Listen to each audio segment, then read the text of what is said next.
Section 2 में हम बारी-बारी से प्रभु परमेश्वर को सुनाएंगे। हे प्रभु हमारे मुंह को खोल दीजिए तो हम आपकी स्तुति करेंगे। हे प्रभु हम प्रातःकाल आपसे ही प्रार्थना करते हैं, आप हमारी पुकार अवश्य सुनेंगे। परमेश्वर पिता हमारे सृष्टिकर्ता की महिमा हो, उसके पुत्र हमारे मुक्तिदाता की महिमा हो, उसके आत्मा पवित्र करने वाले की महिमा हो, जैसे आज में थी अब है और सदा युगान की रहेगी। आमीन। हे सर्वसमर्थी प्रभु परमेश्वर आप पवित्र पवित्र पवित्र हैं। स्वर्ग और पृथ्वी आपके ऐश्वर्य से परिपूर्ण है, परम धाम में आपकी स्तुति हो। सेक्शन 3 हम सर्वशक्तिमान परमेश्वर के सामने दीनता से अपने पापों को स्वीकार करें। स्थिति के प्रार्थना करें। हे परम पवित्र और परम दयावान परमेश्वर, हम मानते हैं कि हमने मन वचन और कर्म तथा भलाई न करने के कारण आपके विरुद्ध और एक दूसरे के विरुद्ध पाप किया। इसलिए हम आपसे प्रार्थना करते हैं कि आप हम पर दया करें और हमारे पापों को क्षमा करें। आमीन।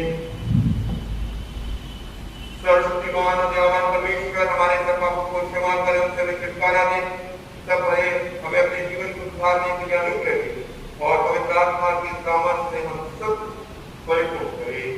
आमीन। ये समय होगा तो हम पुराने नियम से पाठ को सुनेंगे।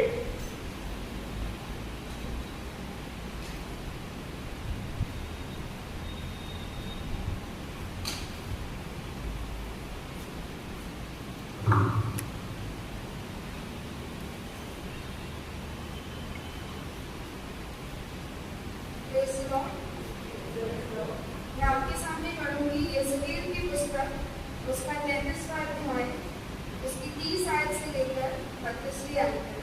यहेजकेल की पुस्तक, उसका 33वां अध्याय, उसकी 30 आयत से लेकर उसकी 32वीं आयत तक।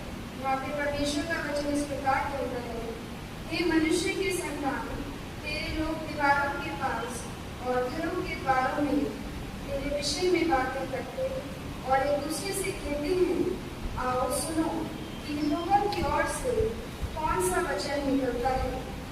वे प्रजा के समान तेरे पास आते और मेरी प्रजा बनकर तेरे सामने बैठकर तेरे वचन सुनते हैं, परंतु वे उन पर चलते नहीं। मुंह से तो वे बहुत प्रेम दिखाते हैं, परंतु उनका मन लालच ही में लगा रहता है। तू उनकी दृष्टि में प्रेम के मधुर गीत गाने वाला और अच्छा बजाने वाला सा चेहरा है, क्योंकि वे तेरे वचन सुनते तो हैं, परंतु उन पर चलते नहीं। ये परमेश्वर का जीवित वचन है, इसके बड़े और सुन जाने का आशीष। आमीन। भजन संहिता के उत्तरवादी पाठ के लिए हम सब खड़े हो जाएंगे।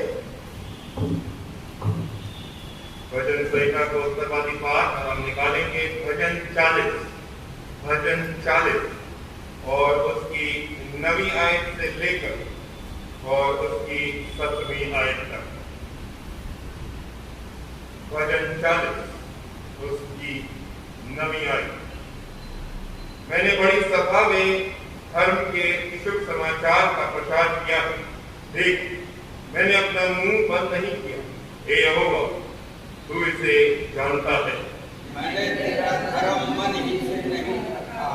मैंने तेरी सच्चाई और तेरे किए हुए उद्धार की चर्चा की है। मैंने तेरी करुणा और सत्यता बड़ी सभा से गुप्त नहीं रखी। हे यहोवा, तू भी अपनी बड़ी दया मुझ पर से ना हटा ले। तेरी करुणा और सत्यता से निरंतर मेरी रक्षा होती रहे। क्योंकि मैं तेरी बुराइयों से घिरा हुआ हूँ। मेरे अधर्म के कामों ने मुझे आता और मैं दृष्टि नहीं उठा सकता। मैं गिनती में मेरे दिल के बालों से अधिक है, इसलिए मेरा हृदय। हे यहोवा, कृपा करके मुझे छुड़ा ले। हे यहोवा, मेरी सहायता के लिए बुद्धि कर। जो मेरे प्राण की खोज में है वे सब लज्जित हो, उनके मुंह काले हो और वह पीछे हटाए और अब पानी में गिर जाए। जो मेरी हानि से प्रसन्न जो मुझसे आहा आहा कहते हैं, वे अपनी लज्जा के मारे विस्मित हों। परंतु जितने तुझे ढूंढते हैं वे सब तेरे कारण हर्षित और आनंदित हो। जो तेरा किया हुआ उद्धार चाहते हैं निरंतर कहते रहें, यहोवा की बड़ाई हो। मैं तो दीन और दरिद्र हूँ, तो भी प्रभु मेरी चिंता करता है। तू मेरा सहायक और छुड़ाने वाला है। हे मेरे परमेश्वर, विलंब न कर। पिता, पुत्र और पवित्र आत्मा की महिमा हो, जैसे आदि में थी, अब है और सदा युगान होती रहेगी। आमीन। जमाए मेहरबानी से बैठ जाएं। ये समय होगा कि हम नए नियम से बात को सुनें।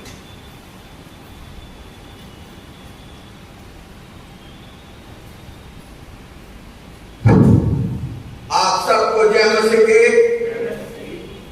कृपया निकाल लें प्रेरितों के काम उसका 17वां अध्याय उसकी पहली आयत से 9वीं आयत तक।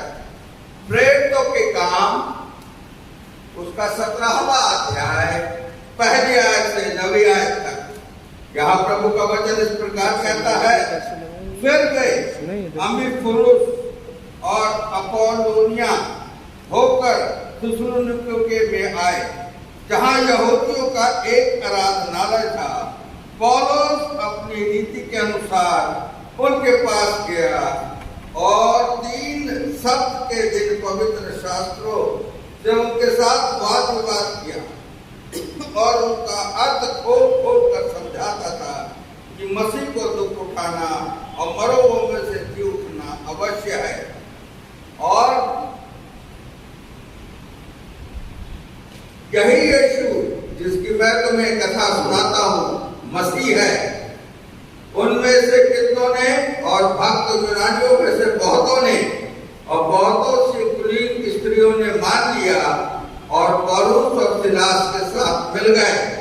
परंतु यहूदियों ने डाह से भरकर हजारों लोगों में से कुछ दुष्ट मनुष्यों को अपने साथ में लिया और भीड़ इकट्ठी करके नगर में हुल्लड़ मचाने लगे और यासोन के घर पर चढ़ाई करके उन्हें लोगों के सामने लाना चाहा। उन्हें वहां न पाकर वे चिल्लाते हुए यासोन और उस भाइयों को नगर के हाकिमों के सामने खींच लाए। ये लोग जिन्होंने जगत को उल्टा पुल्टा कर दिया यहाँ भी आ गए हैं। यासोन ने उन्हें अपने यहाँ उतारा है। ये सब के सब ये कहते हैं कि यीशु राजा है और कैसे की आज्ञाओं का विरोध करते हैं। उन्होंने लोगों को और नगर के हाकिमों को यह सुनाकर घबरा दिया, इसलिए उन्होंने यासोन और बाकी लोगों से मुचलका लेकर उन्हें छोड़ दिया। ये प्रभु का वचन है। इसके पढ़े सुने जाने पर आशीष हो। आमीन। आइए हम सब अपने स्थानों पर खड़े हो जाएंगे और अपने विश्वास को प्रकट करेंगे। प्रश्न संख्या 8 सेक्शन 12 प्रेरितों का विश्वास करें। मैं सर्वशक्तिमान पिता स्वर्ग और पृथ्वी के सृष्टिकर्ता परमेश्वर पर विश्वास करता हूँ। मौत के इकलौते पुत्र हमारे प्रभु यीशु क्रिस्त पर विश्वास करता हूँ। वो पवित्र आत्मा के सामर्थ्य से घर पे आए और कोई गरीब करने उन्होंने बेखुद के शासन में कुछ होगा। वो क्रूस पर चढ़ाए मरे और मारे और मृतकों के लोग थे चीज से निकलती उठे। वह सर पर चढ़ रहे अवतार की दाई में बहुत विराजमान और ठीक तौर मृतकों का न्याय करने को फिर आए। मैं पवित्र आत्मा पर पवित्र की कलीसिया संतों की संगति पापों की क्षमा एक पुनरुत्थान और शाश्वत जीवन पर विश्वास करता हूँ। आमीन। प्रभु आपके साथ हो और आपके साथ भी। आइए हम प्रार्थना करें। कृपया बैठ जाएं और उठे दीजिए। सेक्शन 15 परिनिवेदन। हे प्रभु अपने आत्मा की शक्ति से हमें प्राण फूंक दीजिए और हमें जागृत कर दीजिए और सुंदरता को फैलाने के लिए हमारी सहायता कीजिए और सबको जीवन की भरपूरी प्रदान कीजिए। दरिद्रों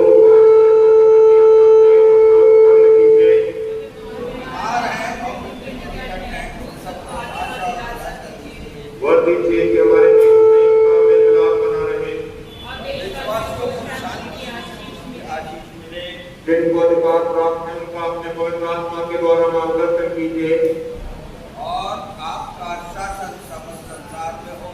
हे प्रभु अपने लोगों को आशीष दीजिए और हमें विश्वास तथा प्रेम में स्थिर कीजिए। आज हम पवित्र आत्मा के अवतरण पर्व के पश्चात 11वां रविवार मना रहे हैं। आज की विशेष वाले आइए हम प्रार्थना करें। हे सर्वशक्तिमान परमेश्वर, आपने हम पर दया कर अपनी ओर लौटने का आह्वान दिया ताकि हम जीवित रहे। काश मसीह प्रकट आपका प्रेम हम से प्रत्येक प्राणी के हृदय पर विजय प्राप्त करें, जिससे सब लोग उनमें जीवन प्राप्त करें। इन्होंने सब लोगों के लिए अपना जीवन अर्पित किया और वो आपके प्रार्थना के साथ परमेश्वर हैं और अपना पता सदा जीवित और राज करते हैं। आमीन।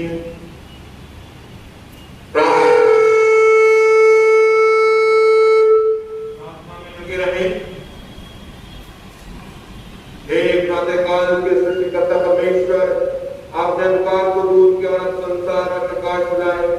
आप हमारे मध्य से पाप के अंधकार को मिटा दीजिए, हमारे हृदय में अपने सत्य का प्रकाश उत्पन्न कीजिए और हमारे हाथों को भले कार्य करने के लिए सबल बनाइए। आपके पुत्र प्रभु यीशु क्रिस्त सत्योति हैं, उन्हीं के द्वारा आप हमें प्रकाश और आनंद प्रदान कीजिए। आमीन।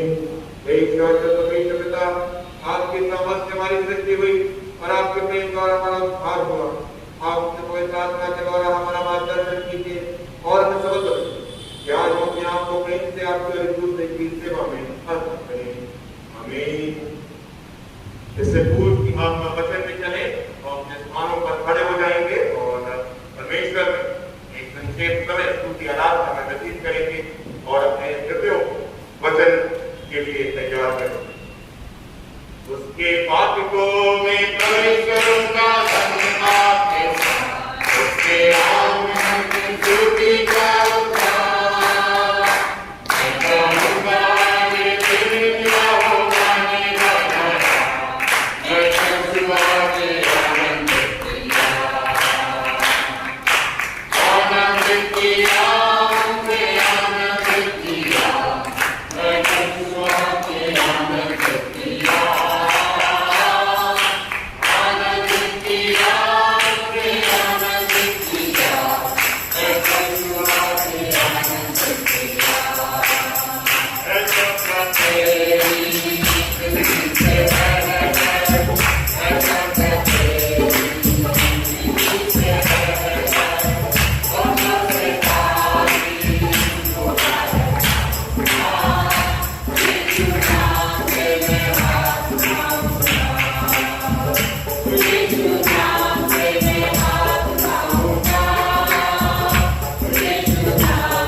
हमें से प्रत्येक के जीवन को अपने उस सुसमाचार के जयकार दिखा। और प्रभु ये सच में हमारे बल से नहीं बल्कि आपकी आत्मा के द्वारा। प्रभु हमारे जीवन के विभिन्न पहाड़ हमारे सामने से हटाए गए और प्रभु हम इस बात को भी जानते और समझते हैं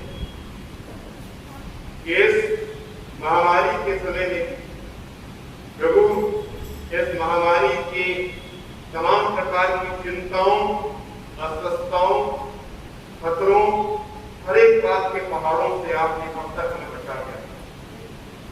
तो प्रभु हम सब की सच में यही एक प्रार्थना है।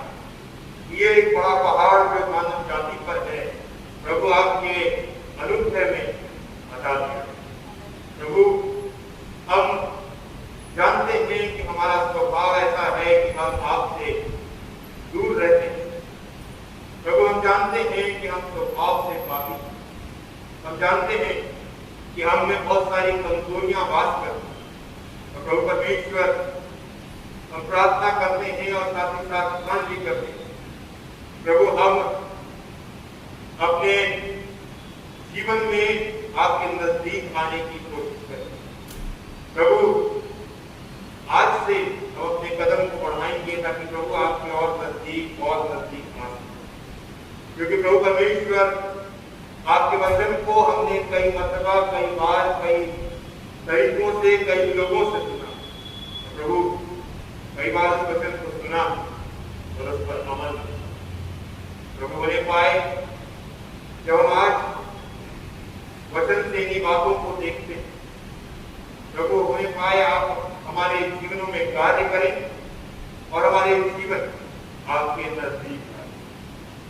प्रभु परमेश्वर प्रार्थना करते हैं अपने पवित्र आत्मा को भेजिए ताकि प्रभु परमेश्वर वह हमें से प्रत्येक के हृदय को प्रभु परमेश्वर स्पर्श करे, उसको छुए।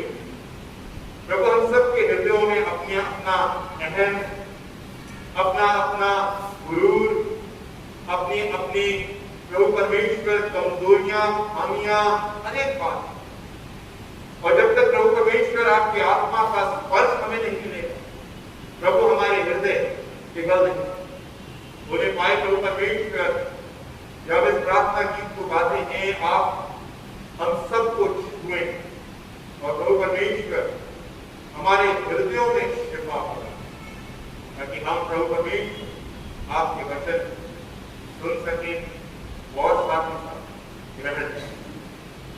आराधना में आपको देते हैं नाम से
अगुवाई के रूप में।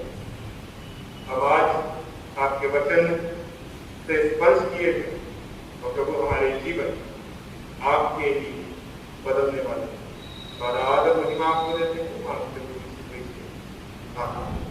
जब आज मेहरबानी से बैठ जाए,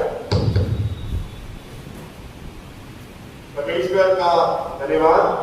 विशेष रूप से काफी लंबे अरसे के बाद मैं चर्च को इस रूप में देखा खुशी हो रही है कि परमेश्वर में हम उन परिस्थितियों के बाद भी अपने विश्वास में, अपने हर एक कार्य में जो परमेश्वर ने हमें दिए हैं, हम आगे बढ़ रहे हैं। आज हम पवित्र आत्मा के अवतरण पर्व के पश्चात 11वां रविवार मना रहे हैं और आज का विषय जो हमारे कलीसियाई मनन चिंतन के लिए लिया गया है वो है परमेश्वर का शुभ संदेश सुनाने वालों का स्वागत और तिरस्कार दोनों होगा। Very reception given to God's message. यानी एक तरीके से कहा जाए तो आज का विषय या आज परमेश्वर मेरे से और आपसे दो व्यक्तित्व में बातचीत कर रहा है। मुझसे एक संदेश वाहक के रूप में और आपसे उन लोगों के रूप में जो संदेश को सुनते हैं और किस प्रकार से उस संदेश के अनुसार अपने जीवनों को ढालते हैं। परमेश्वर ने ये एक बहुत बड़ी प्रकट सच्चाई है कि मैं और आप हम सब जरूर एक विश्वास में सम्मिलित किए गए हैं, पर परमेश्वर ने मेरे और आपके हम सब के अलग अलग कार्य, हर एक व्यक्ति को एक ही कार्य इस राज्य में नहीं दिया गया। इस राज्य में परमेश्वर ने हर एक व्यक्ति को अलग अलग कार्य दिया है जो वो इस एक राज्य, एक विश्वास के लिए करता है।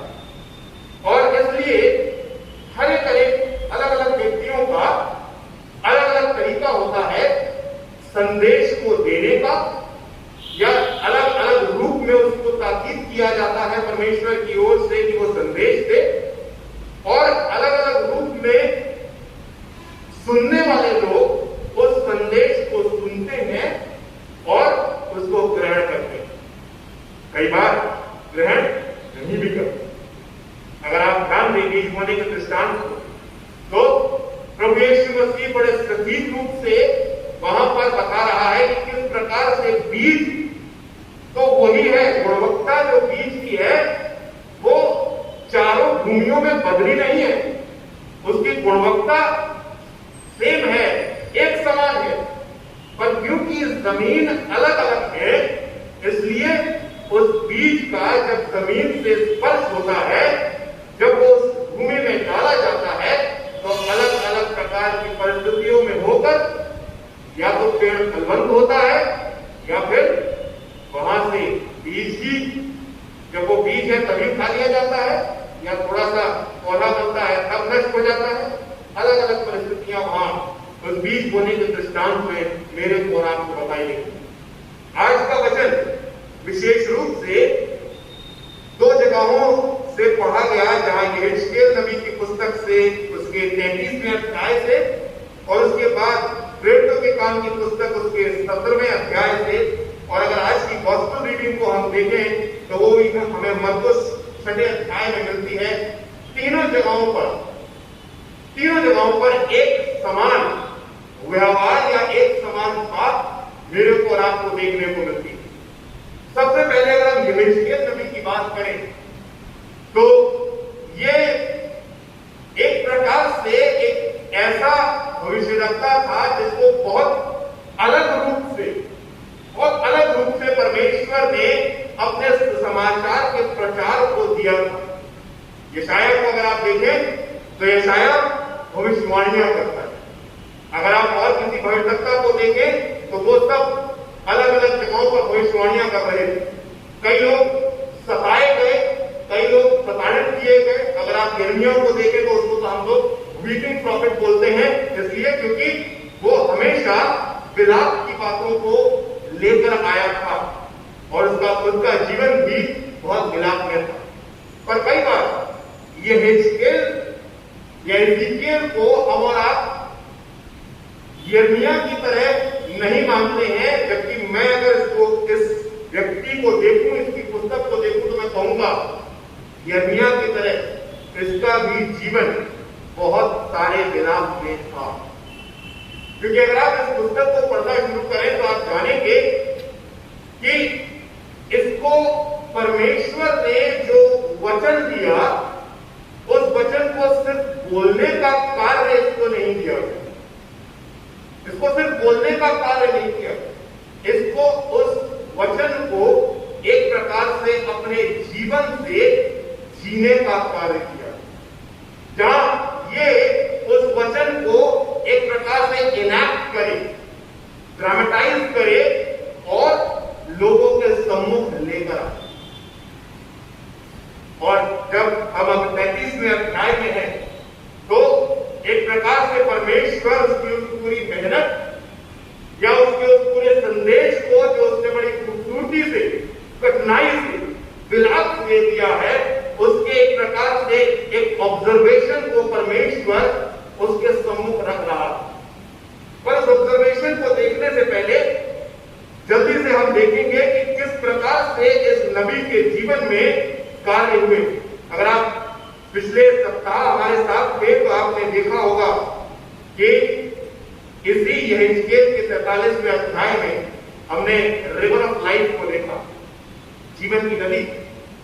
और पिछले सप्ताह अगर आपको स्मरण हो तो हमने देखा था कि वो नदी मंदिर के दहलीज से निकलती है एक सोते के रूप में, और फिर एक बहुत बड़ी विशाल जलाशय के रूप ले लेती है।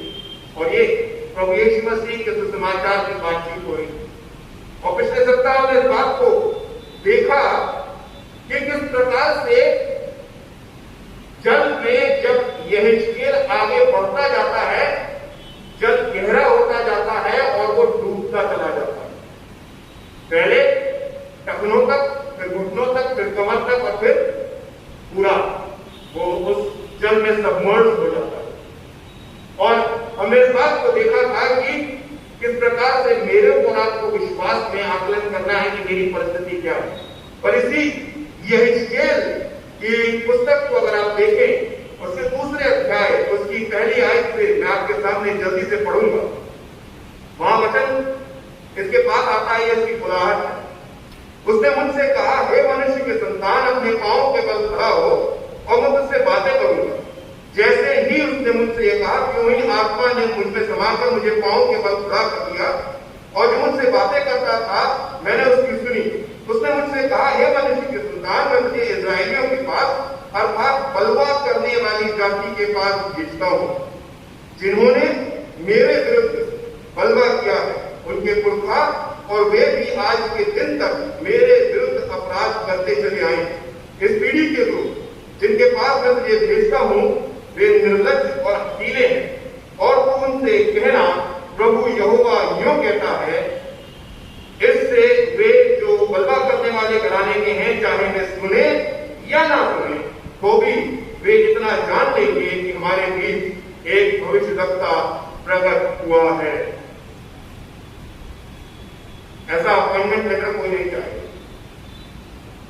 ऐसा अपॉइंटमेंट लेटर कोई नहीं चाहेगा। This is actually the appointment letter of Yehezkel, Paul, कि मैं तेरे को एक ऐसे लोगों के पास भेज रहा हूं जो बलवा करने वाले हैं, निर्लज्ज हैं, हठीले हैं, और चांसेस है कि वे तेरी सुने, और ये भी चांसेस है कि वे तेरी ना सुने। यानी इसके रिक्रूटमेंट के समय ही चांसेस थे कि ये फेलियर को अपने जीवन में दे, पर उससे फर्क नहीं पड़ा, क्योंकि यहेजकेल को उसका मनुष्यत्व नहीं बल्कि परमेश्वर का आत्मा चलाता है। क्योंकि आप अगर वचन में पढ़े तो देखा था, जैसे ही आत्मा मेरे अंदर समाया, मैं पांव के बल खड़ा हो गया।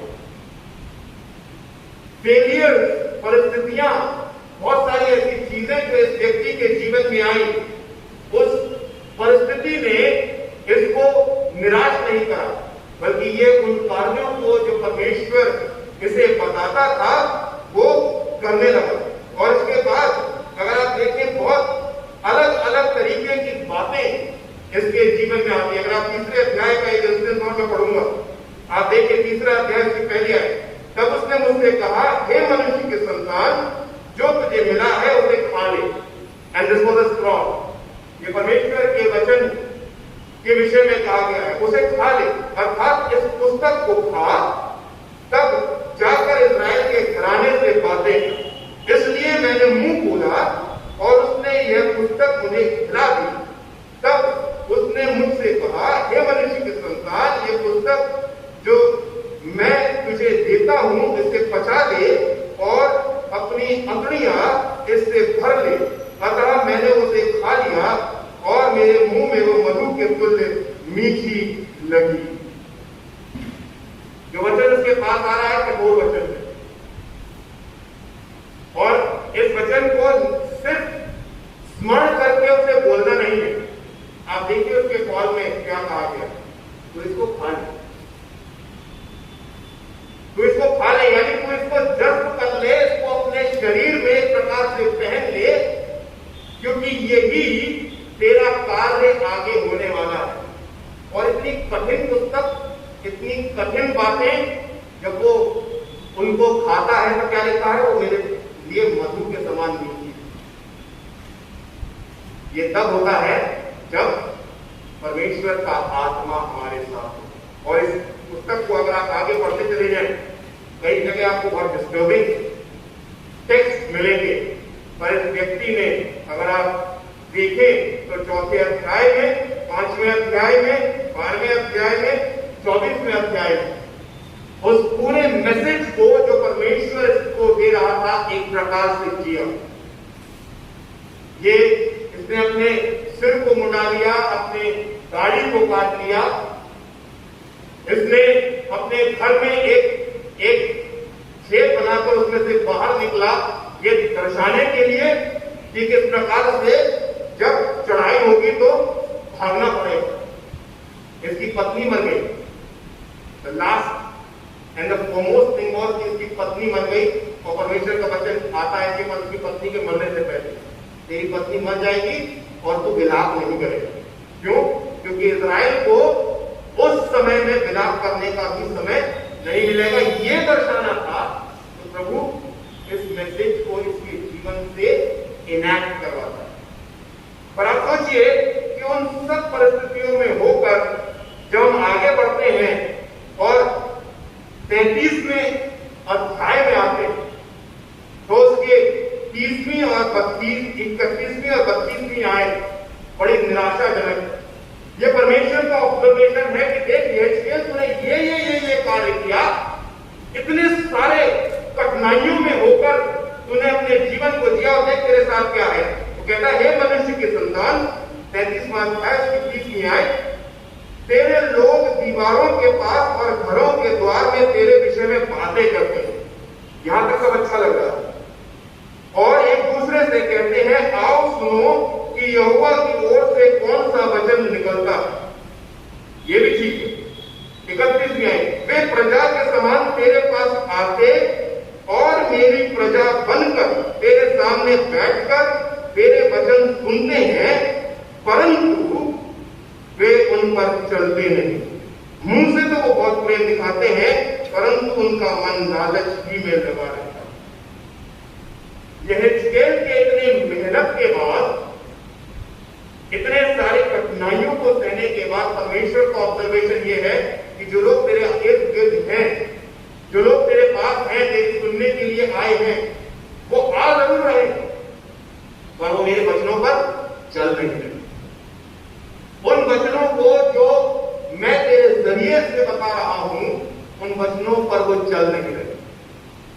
यानी एक प्रकार से ये मिनिस्ट्री, ये मेहनत जो यहेजकेल के द्वारा की गई, मैं ये नहीं कहूंगा खराब हो गई, पर उसका फल इसलिए नहीं लगा क्योंकि सामने वाले जो प्रजा थी, इस्राएली प्रजा थी, उनके हृदय में कठोरता तिरस्कृत कर दिया।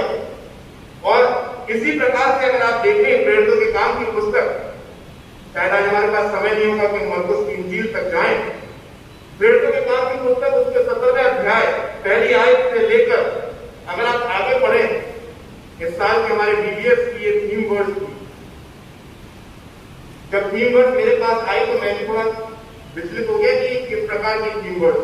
जब उसको पढ़ा तो समझ में आया कि ट्रांसफॉर्मेशन की बात हो रही। ये लोग यानी पौलुस और उसके साथ के लोग परमेश्वर के मैसेंजर्स थे, ट्रांसफॉर्मर्स थे, जो परमेश्वर के वचन को सुना रहे थे। कुछ लोग थे जिन्होंने बहुत खूबसूरती से उस वचन को सुना और कुछ लोग जल गए, और जो जल गए उन्होंने यासोन एक नाम यहां पर आता है, उस व्यक्ति के घर में पौलुस और सारे लोग ठहरे हुए थे, उसको पकड़ा, उसको खींचकर हल्ला मचाया, अधिकारियों के पास ले गए और आखिरी अगर आप आयत पढ़े तो इस व्यक्ति को मुचलका भरना पड़ा। क्यों? क्योंकि इसने इन लोगों को अपने साथ में पाया। यानी वो सारी मिनिस्ट्री, वो सारा मैसेज, वो सारा प्रचार, सुसमाचार, जो सब कुछ पौलुस के द्वारा और उनके संगी साथियों के द्वारा हो रहा था, उसको कुछ लोगों ने तो ग्रहण किया, पर कुछ लोगों ने उसका विरोध, उसका तिरस्कार। अगर आप मरकुस की इंजील के 6वें अध्याय को घर पे जाके पढ़ेंगे तो आप पाएंगे कि वहां पर प्रभु यीशु मसीह का भी तिरस्कार किया। जब प्रभु यीशु मसीह आराधना में बातचीत कर रहा था, लोगों को बातचीत तो बहुत अच्छी लगी, पर उसके बैकग्राउंड से वो ठोकर खा जाता। कहते हैं क्या ये वही नहीं जो नासरत का है? क्या ये कोई बड़ा ही नहीं? क्या इसके भाई हमारे साथ नहीं रहते? क्या इसकी बहनों को हम नहीं जानते? और वो कहकर वो ठोकर खा लेते। और वहां बहुत अचरज करने वाली आयत है, वहां लिखा है कि प्रभु यीशु मसीह बहुत ज्यादा चिन्ह उस जगह पर नहीं दिखाता। क्यों? क्योंकि भूमि जो थी वो सुसमाचार को एक्सेप्ट नहीं करती। मेरे और आपके जीवन में, हमारी कलीसिया में आज यही सच्चाई है। कभी कभी ये बात कड़वी लग सकती है, पर यही सच्चाई है। परमेश्वर के वचन जो बारंबार परमेश्वर के द्वारा बोले जाते हैं, मैं या कोई और जो मेरे बाद आए या मेरे से पहले आए, हम सब मनुष्य हैं। परमेश्वर हमें इस्तेमाल कर रहा है। हमारी कमजोरियों और दिक्कतों के बाद भी परमेश्वर का ये कायदा है, परमेश्वर का ये तरीका है कि परमेश्वर हमें इस्तेमाल कर रहा है कि परमेश्वर की आवाज आप सब तक पहुंचे। एज अ मैसेंजर मेरा जजमेंट होगा, and as a person who is listening the message आपका जजमेंट। मेरा और आप दोनों का न्याय किया जाए। ऐसा नहीं है कि मैं न्याय के तराजू से बच जाऊं, बिल्कुल भी नहीं। हम दोनों का न्याय होगा, और इसलिए आवश्यकता है कि इन परिस्थितियों को देखकर हम जाने कि अगर हम परमेश्वर के अद्भुत कार्यों को अपने बीच में देखना चाहते हैं, प्रभु यीशु मसीह के आश्चर्य कर्मों को अपने बीच में देखना चाहते हैं, तो हमें अपनी भूमि की गुणवत्ता को बढ़ाना पड़ेगा। हमें अपनी भूमि की गुणवत्ता को बढ़ाना पड़ेगा, क्योंकि बीज तो वही है, बीज में कोई अंतर नहीं है, पर भूमि में कहीं ना कहीं परेशानी है। और इसलिए आवश्यकता है कि हम सब अपने अपने जीवनों में कार्य करें। और ये अलग अलग रेस्पॉन्सेस जो हमने वचन से देखे हैं, इनमें होकर हम इस बात को समझें और जाने कि मेरा रेस्पॉन्स इन 30 वर्षों के जीवन में, अगर मैं 30 वर्ष का हूं या 40 वर्ष, 50 वर्ष, 60 वर्ष, इन 60 वर्षों के विश्वासी जीवन में मेरा रेस्पॉन्स परमेश्वर के वचन के प्रति क्या है? किसी को बताने की जरूरत नहीं, किसी को दिखाने की जरूरत नहीं, अपने अंदर स्वयं के आकलन की जरूरत है और स्वयं में ही सुधार को करने की जरूरत है। एक दूसरे को सुधारने की आवश्यकता नहीं, हम खुद अपना आकलन करें, खुद अपने जीवन में सुधार करें, क्योंकि मेरा जीवन है और मुझे उसके न्याय के सामने खड़ा। परमेश्वर हम सबको बहुत आइए प्रार्थना। महान समर्थ परमेश्वर प्रभु, हम अपने जीवनों को आपके सम्मुख लेकर आए। प्रभु जानते हैं एक विश्वासी के रूप में आपकी आवाज को कई बार हमने अनसुना किया। प्रभु, कई बार आपके वचनों पर हमने अपने जीवन को चलाया नहीं।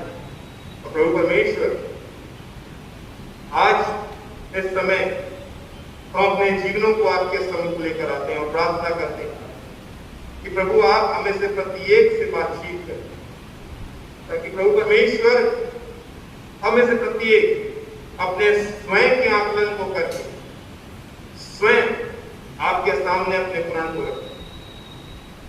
प्रभु, सच में जैसा वो गीत कहता है कि अपनी मर्जी पर मैं चलता रहा, तुझको कभी अपना ना कहा, लेकिन आज से मैं प्रभु तुझको अपना कहूंगा। प्रभु, हम प्रार्थना करते हैं कि सच में हमें से प्रत्येक अपने हृदय में इस बात को कहते हुए आपकी तरफ अपने कदमों को बढ़ाएं, क्योंकि प्रभु आप तो उस पिता की तरह जो राहु पुत्र का इंतजार कर रहा था, प्रभु खड़े हैं, राह ताक रहे हैं, बाहों को खोले। पर प्रभु, कई बार हम ही निकम्मे हैं कि हम दुनिया के चकाचौंध में आगे बढ़ रहे हैं। बोले पाए प्रभु कि आप हमारे साथ, ताकि हम जागे, आपका आत्मा हमें प्रवेश करे और हम उठकर खड़े हों और समझ सकें कि हम किस बात के लिए बनाए गए और किस कार्य को हमें हमारे जीवन से करना। सारा आदर महिमा आपको देते हैं प्रभु, अपने जीवनों को आपके सम्मुख लेकर मांगते प्रभु यीशु प्लीज।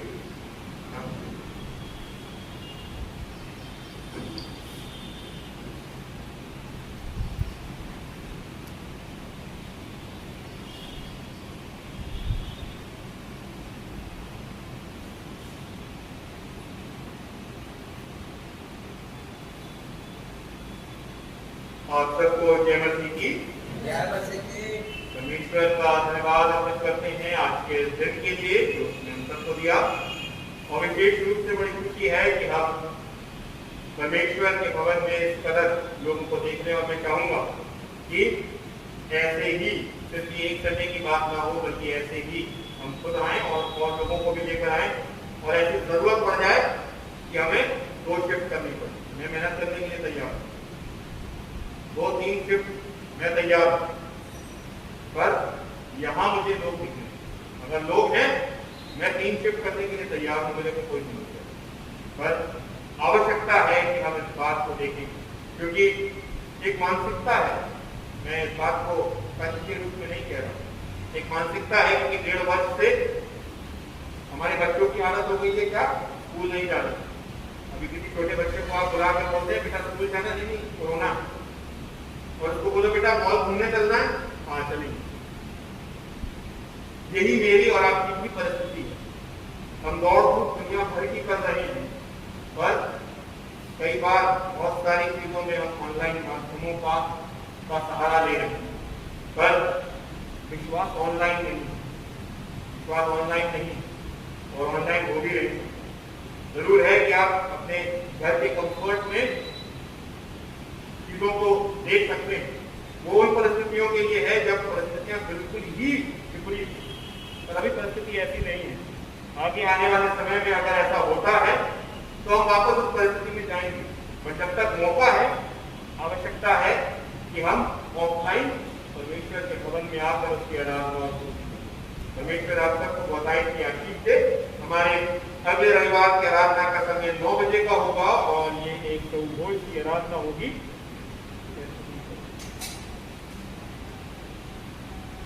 पिछले रविवार का हदिया जो हमने परमेश्वर की सेवा में नजर किया, वो थैली का दान 3620, थैंक्स गिविंग 2100 रुपए, जो टोटल थैंक्स गिविंग हमें ऑल्टर पर रिसीव हुई।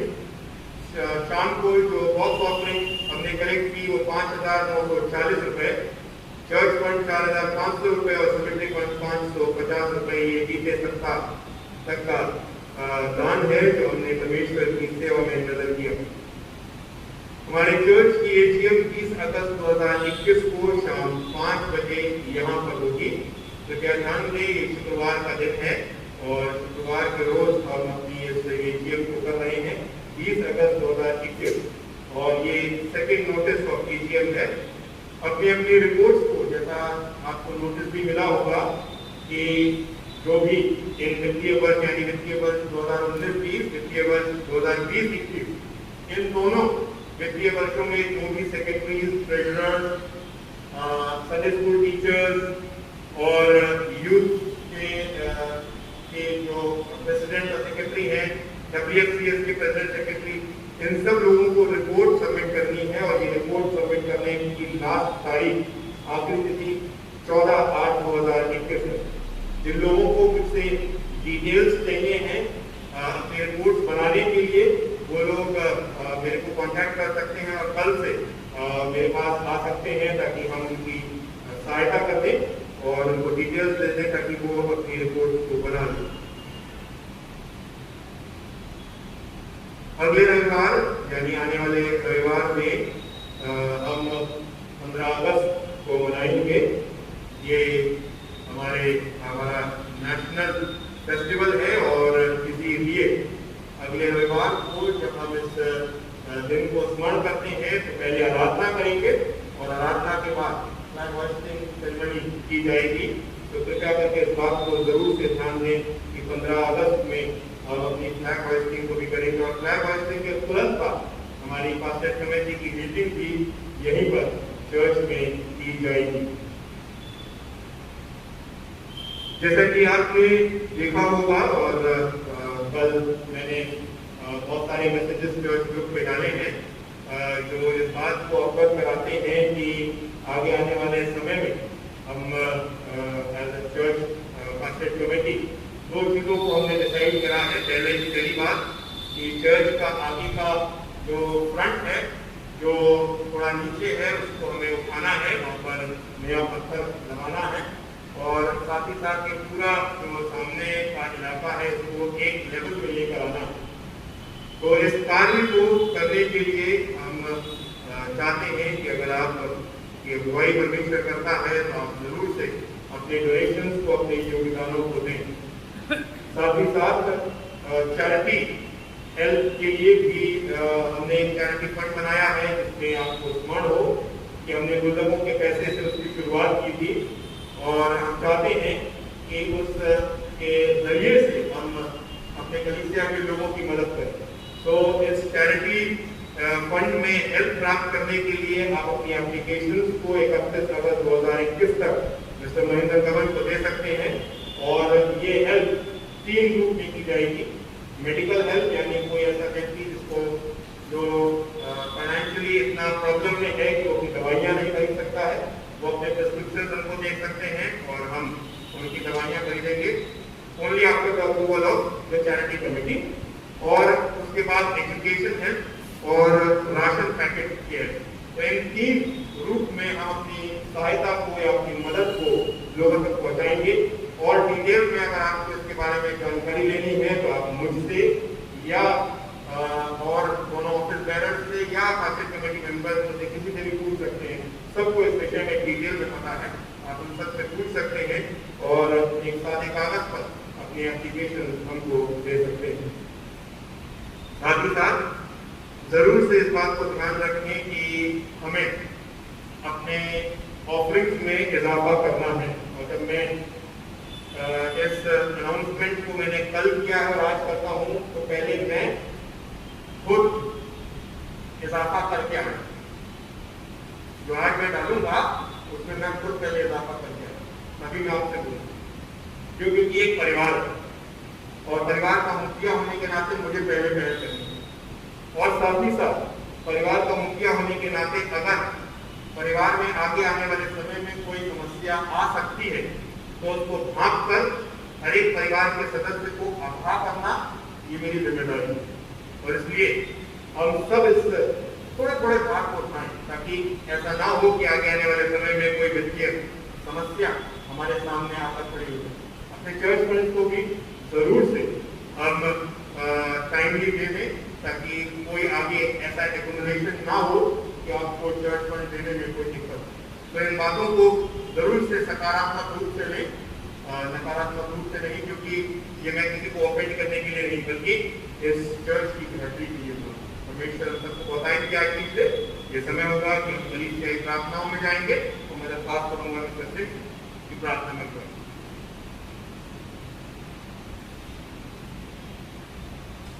प्रभु का लाख लाख धन्यवाद हो कि आज दुआओं का और प्रभु का दुआ का घर उसके नसीबों से भरा हुआ है। काश तमाम हमारी नाकामियां हमारे आगे ना आए और परमेश्वर के भवन में हम हर्षित होकर आए, क्योंकि ये प्रभु का आराधना का भवन है। और आज अच्छा लगा कि इस कोरोना काल के बाद भी प्रभु ने ये मौका दिया। जैसे भाई साहब ने कहा कि कोरोना काल तो था, तो कोरोना के नाम से हम प्रभु के समीप ना आए, ये कोई विश्वास का पहचान। कोरोना के रहते हुए, विरोध के रहते हुए अगर हम परमेश्वर की आराधना करते हो तो उसकी जय होती है। आइए हम अपने सर धन्यवाद धन्यवाद मेरे पिता, मैं तेरे पवित्र कदमों में आकर हृदय से धन्यवाद देता हूँ कि आज तेरे घर में तेरे लोग इकट्ठे हैं। पिता ने आशीषित कर अनुग्रहित किया है। प्रभु होने दे ये चर्च तेरे लोगों से भर जाए। प्रभु आपका वचन जो आज का खास टॉपिक था प्रचार कर, प्रभु वो प्रचार सबसे पहले तेरे लोगों में ही, क्योंकि पिता तूने इस गेट को उसका की कौम के पास भेजा जिसको वो जानता था। मेरे अजीजों, हम नम्र दीन होकर धन्यवाद देते हैं पिता जिनके लिए प्रार्थना है कि पिता बीमारों के लिए प्रभु जी आपने उन्हें हमारी दुआओं को सुना, अपने लोगों के गिड़गिड़ानों को पर ध्यान दिया और उन्हें चंगाई दी। प्रभु तेरा हृदय से धन्यवाद। प्रभु जिनको हम नहीं जानते और जिनकी निगाहें पिता की ओर है उनको अनुग्रहित कीजिए। मेरे पिता, आपका घर, आपके लोग आपके कदमों में है। पिता, कोई भी ऐसी बड़ी समस्या नहीं जो आपके लहू के नाम को नहीं जानती और उससे नहीं डरती। पिता दया कर हर एक जन को, हमारे बच्चों को अनुग्रहित कर। प्रभु जो जॉब की तलाश में है उनके लिए रोजगार का द्वारा खोलिए, क्योंकि पिता आपका वचन कहता है सही के बच्चे तो भूखे रह जाते हैं, पर जो तुझको पुकारते हैं वो जीवन पाते हैं। पिता उनके लिए जीवन के रास्ते को समझ कर, परेशानियां तो आएंगी, परेशानी को झेलने के लिए वो वादा दे कि वो उस पर विजयी हो। पिता दया कर। प्रभु की आज के वचन को जो बोया गया है बहुतायत से, गहराई से, प्रभु हमारी आत्माओं में वो असर करने पाए। पिता, मैं धन्यवाद देता हूँ खुद से पिता के आज आपका आराधनालय आपके लोगों से भरा है। जो नहीं आ सके उन पर भी अनुग्रह कीजिए पिता। जो आए हैं हर एक को नाम पर आप आशीषित कीजिए। प्रभु हर एक को अपने सुरक्षा कवच को लीजिए। जैसे मुर्गी अपने बच्चे को अपने पंख में छिपाती, अपने पवित्र लहू में छिपा लीजिए। प्रभु इस महामारी को जो मनुष्य को भयभीत करती है, प्रभु यीशु के लहू के नाम से इसको संसार से दूर देता, ताकि लोग तेरे अनुग्रह को जाने, पहचाने और तेरे समीप आए। प्रभु हमारी कलीसिया के हर एक मेंबर को अनुग्रहित कीजिए। इनमें से अगर कोई बीमार है और जिनका नाम नहीं आया, पिता तेरा शिफा भरा हाथ, तेरा पवित्र लहू उन पर दे दो। प्रभु छू और चंगाई दे, ताकि तेरा बंदा, तेरा बेटा, तेरी बेटी तेरे आराधनालय में आकर तेरा धन्यवाद कर सके। प्रभु जी, सब कुछ आपका है। आपके कदमों में अपने को, तमाम कलीसिया के लोगों को, शहर को, इस देश को और इस संसार को आपके पवित्र बाड़े में देता हूँ। रक्षा कीजिए पिता, अनुग्रहित कीजिए और आगे बढ़ाइए। आपके पवित्र लहू के नाम से मांगता हूँ, आमीन। और यहाँ परमेश्वर की हम 27 में मिलकर एक और गीत गाएंगे, गीत नंबर 492, गीत नंबर 492। और इस गीत में आप लिखेंगे प्रभु को अर्पित करें।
अभिषेक और रुचि यहाँ पर आए हैं। अभिषेक 10th में पास हुआ है और रुचि 12th में पास की है।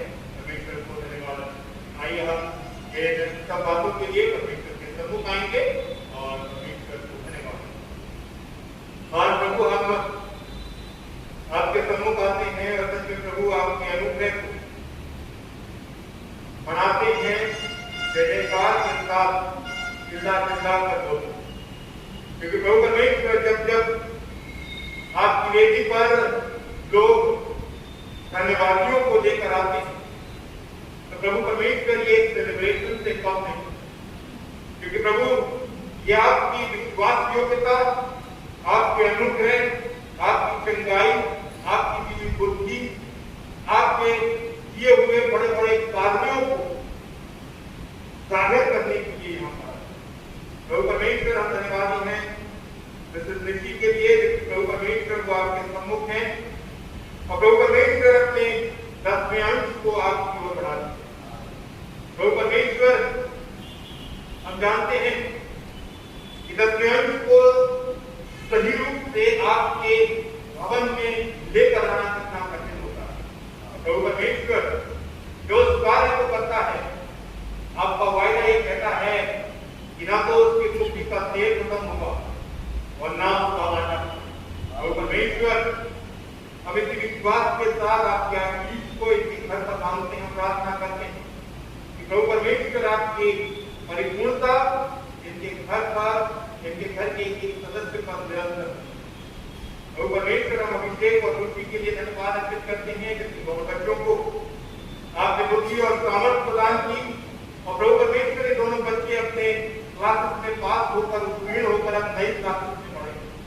प्रभु हम धन्यवादी और प्रार्थना करते हैं विशेष रूप से साथ ही साथ जबकि ये डिसाइसिव समय है, चयन करने का समय है कि वो कौन सी स्ट्रीम को लेंगे, बोले भाई प्रभु परमेश्वर वो आपकी अगुवाई में सही चयन को करें ताकि उनका जीवन आगे आपकी योजना के अनुसार हो।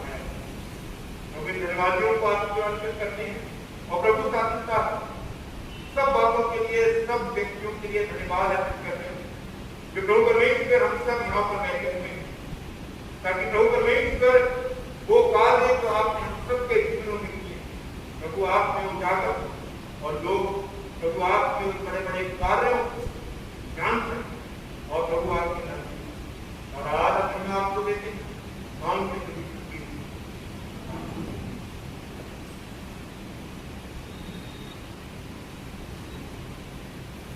आइए हम भेंट के लिए प्रार्थना करेंगे। मान प्रभु हम आपके सम्मुख इस भेंट को लेकर आते हैं जो आपके लोगों ने आपकी सेवकाई के लिए अर्पित की है और प्रभु हम विश्वास कि हर एक के लिए प्रभु परमेश्वर अपनी योग्यता में होकर प्रभु सर्वश्रेष्ठ बात कीजिए उन्हें पाए आप इसको ग्रहण करें और इसके अलग को मालाएं मांगते आज हमारे पास आसमान पर है, तेरा नाम पाक माना जाए, तेरी बादशाह तेरे मेरे जमीन पर हर रोज तुझे आज माफ करते हैं मैं को माफ मैं नाइट नंबर राइट बादशाह हमेशा करें। हमारे खुदा ने इस मसीह का पवित्र नाम की मोहब्बत और वह बात को दिखाकर पिराना में से प्रत्येक के साथ तमाम विश्वासी के साथ विशेष कलीसिया एक एक व्यक्ति के साथ अंत लेकर हमें